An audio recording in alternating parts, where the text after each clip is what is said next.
নমস্কার বন্ধুরা, শ্যামলী ব্যানার্জিস কিচেনে সবাইকে অনেক অনেক স্বাগত। তো চলো আজকের রেসিপি শুরু করা যাক। আজ আমি নারকেল দিয়ে চিড়ে বানিয়ে দেখাবো। আর দেখেই বুঝতে পারছেন কতটা সুন্দর হয়েছে চিড়েগুলো। দেখে কিন্তু কোনোভাবেই বোঝা যাচ্ছে না যেটা নারকেল দিয়ে তৈরি করেছি। আর এটা খেতেও কিন্তু খুব সুন্দর হয়। এটা আপনারা বানিয়ে অনেক দিন পর্যন্ত একটা এয়ারটাইট কৌটোর মধ্যে ভরে সংরক্ষণ করে রাখতে পারেন, আর মাঝে মধ্যে বের করে এটা খেতে পারেন। আর কতটা সুন্দর হয়েছে, একটা ভেঙেও আমি দেখিয়ে দিচ্ছি। এই যে দেখুন, অনায়াসে ভেঙে যাচ্ছে আর একদমই নরম হয়, খেতেও কিন্তু খুব সুন্দর হয়, বেশ মিষ্টি মিষ্টি। তো কীভাবে বানাচ্ছি দেখতে থাকুন। এই যে নারকেলটা নিয়েছি, আর নারকেলটাকে এইভাবে ঠিক ছাড়িয়ে নিয়েছি, যে শক্ত খোলাটা থাকে সেটাকে ভালো করে ছাড়িয়ে নিয়েছি। এবার এই যে পিসগুলো করে নিয়েছি, তো এগুলোর থেকে যে খোসাটা আছে, এই যে খোসাটাকে আমাকে এভাবে ছাড়িয়ে নিতে হবে। তবে চাইলে এই কাজটা আপনারা ছুরি দিয়ে করে নিতে পারেন, তবে আমার বটি দিয়ে করতে সুবিধা হয়, সেই কারণে আমি বটি দিয়ে করে নিচ্ছি। তো উপরের যে খোসাটা আছে সেটাকে ভালো করে ছাড়িয়ে নেব, যাতে একদম পরিষ্কার হয় চিড়েগুলো, সেই কারণে এটাকে আমি ছাড়িয়ে নিচ্ছি।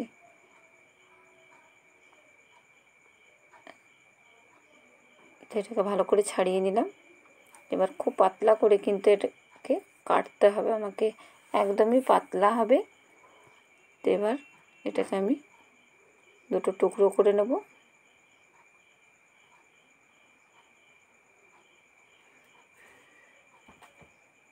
আর উপরের পোর্শনটা একটু ছুলে দিচ্ছি, এই যে ছুলে একটু, যাতে শেপটা ঠিকঠাক আসে, সেই কারণে উপরের দিকটা একটু ছুলে নিলাম। আর এইভাবে একদম পাতলা পাতলা করে আমাকে ছোট ছোট করে কেটে নিতে হবে।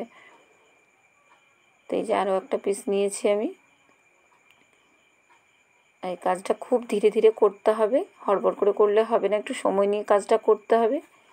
এই দেখুন, এভাবে আমি কেটে নিচ্ছি। নারকেলটা থেকে সমস্তটার খোসাটা ছাড়িয়ে আগেই রেডি করে নিয়েছিলাম, আর এইভাবে একদম পাতলা পাতলা করে কেটে নেব আমি। আর অবশ্যই পাতলা করেই কাটবেন, এতে করে চিড়েগুলো খেতেও ভালো লাগবে আর তৈরি করার সময়তেও সুবিধে হবে। আর এটা করতে আমার বেশ অনেকটাই সময় লেগেছিল, তো পুরোটা তো দেখানো সম্ভব নয় ভিডিওতে, তাই দেখুন কতটা পাতলা করছি, আমি দেখিয়ে দিচ্ছি আপনাদেরকে। ঠিক যতটা সম্ভব পাতলা করার অতটাই কিন্তু করে নেবেন।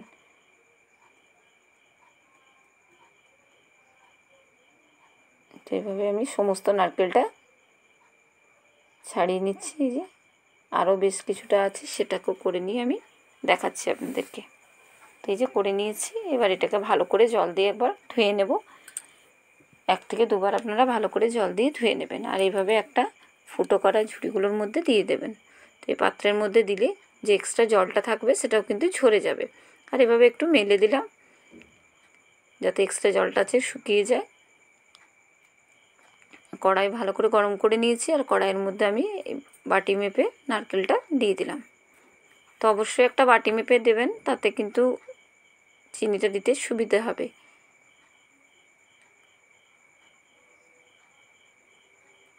তো এবার আমি চিনিটাও দিয়ে দিলাম। তো নারকেলের থেকে একটু কম আমি এখানে চিনি ব্যবহার করলাম।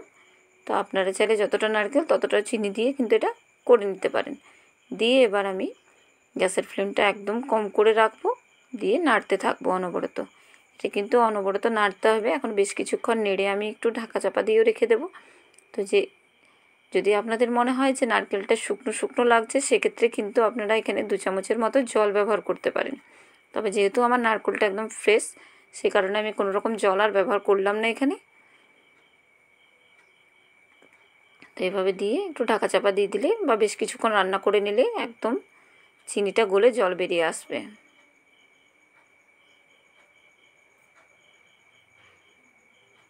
তবে এই পুরো রেসিপিটা আমাকে কিন্তু গ্যাসের ফ্লেমটা কম রেখেই করতে হবে। তো দেখুন অনেকটাই জলটা বেরিয়ে এসছে চিনিটা গলে। আরও বেশ কিছুক্ষণ রান্না করার পর দেখা যাবে তো কতটা সুন্দরভাবে বেরিয়ে আসবে এটা। আর এখানে একটু এলাচ দিলাম, 2 থেকে 3টে এলাচ ফাটিয়ে দিয়ে দিলাম, এতে করে ফ্লেভারটা খুব সুন্দর আসবে চিড়েগুলোর থেকে। তো এভাবে আবার একটু নাড়িয়ে দিলাম আমি এটা, আবারও কিছুক্ষণ হতে দেবো, আর মাঝে মধ্যে নাড়তে থাকবো।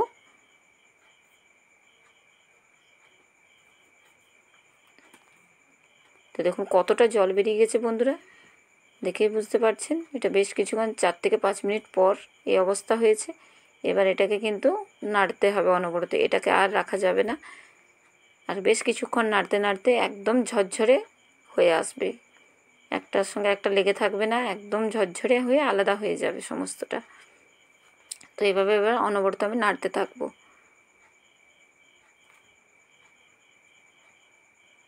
তো আমার রেসিপিগুলি ভালো লাগলে লাইক, কমেন্ট এবং শেয়ার করতে ভুলবেন না। অবশ্যই চ্যানেলটিকে সাবস্ক্রাইব করার অনুরোধ রইল সকল বন্ধুদের। আর যারা ফেসবুক থেকে দেখছেন তারা অবশ্যই আমার পেজটাকে ফলো করার অনুরোধ রইল। আর আপনারা অবশ্যই কমেন্ট করবেন, কমেন্ট করলে আমরা নতুন নতুন রেসিপি বা ভিডিও আপলোড করার উৎসাহ পাই, সেই কারণে আপনারা অবশ্যই কমেন্ট করবেন। তো এভাবে আরও বেশ কিছুক্ষণ আমি নাড়তে থাকবো। আর কড়াইটা দেখে বুঝতেই পারছেন চিনিটা আমার পুরো হয়ে গেছে। তো এই ধারে যে সাদা সাদা হয়ে আসছে, মানে চিনিটা একদম দেখুন ঝরঝরে হয়ে গেছে। আর চিনির কিচ্ছু কিন্তু পাকটা থেকে যে জলটা বেরিয়েছিল সেই জলটাও কিন্তু আর নেই, একদম ঝরঝরে হয়ে গেছে। তো এভাবে আরও কিছুক্ষণ নাড়বো। আর বন্ধুরা ওটাই বুঝতে পারবেন যখন কড়াইয়ের মধ্যে বেশ সাদা সাদা একটা ভাব চলে আসবে, তখনই জানবেন হয়ে গেছে। চিনিটার মধ্যে যে পাকটা আমাদের প্রয়োজন সেটা কিন্তু হয়ে গেছে। এই যে একদম হয়ে গেছে দেখুন। আর কিছুক্ষণ করে নেব, তো একদম যে একটু ভাবটা আছে সেটাও কিন্তু একটু ঝরঝরে হয়ে যাবে। তো দেখিয়ে দিচ্ছি আমি, দেখুন চিনিটা কিন্তু একদম আলাদা হয়ে গেল।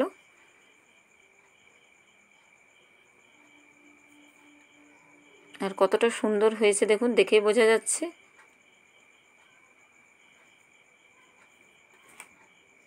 তো এবার এটাকে আমি একটা ফুটো করা যে কোনো পাত্র মধ্যে ঢেলে নিতে হবে, এতে করে যে এক্সট্রা চিনিটা আছে গুঁড়োটা সেটা কিন্তু ঝরে যাবে। তো আরও কিছুক্ষণ আমি একটু নাড়াচাড়া করে নিলাম। তো এবার দেখিয়ে দিচ্ছি দেখুন কতটা সুন্দর হয়েছে, গুঁড়ো চিনিটা আলাদা হয়ে গেছে। আর নারকেলগুলো কিন্তু, নারকেলের যে চিড়েটা তৈরি করেছি সেটা কিন্তু আলাদা হয়ে গেছে। এবার এটার মধ্যে দিয়ে দিলাম, দিয়ে তলায় একটা থালা দিয়ে দিয়েছি। আর যে এক্সট্রা গুঁড়ো চিনিটা আছে সেটা কিন্তু তলার মধ্যে পড়ে যাবে। তো কতটা সুন্দর হচ্ছে দেখুন, দেখিয়ে দিচ্ছি। এই যে আমার একদম রেডি হয়ে গেল, নারকেল দিয়ে চিড়ে তৈরি করে নিলাম আজ অনায়াসে আমি। তো নারকেলের চিড়ের রেসিপিটা কেমন হয়েছে অবশ্যই জানাতে ভুলবেন না। আজকের মতো এই পর্যন্ত।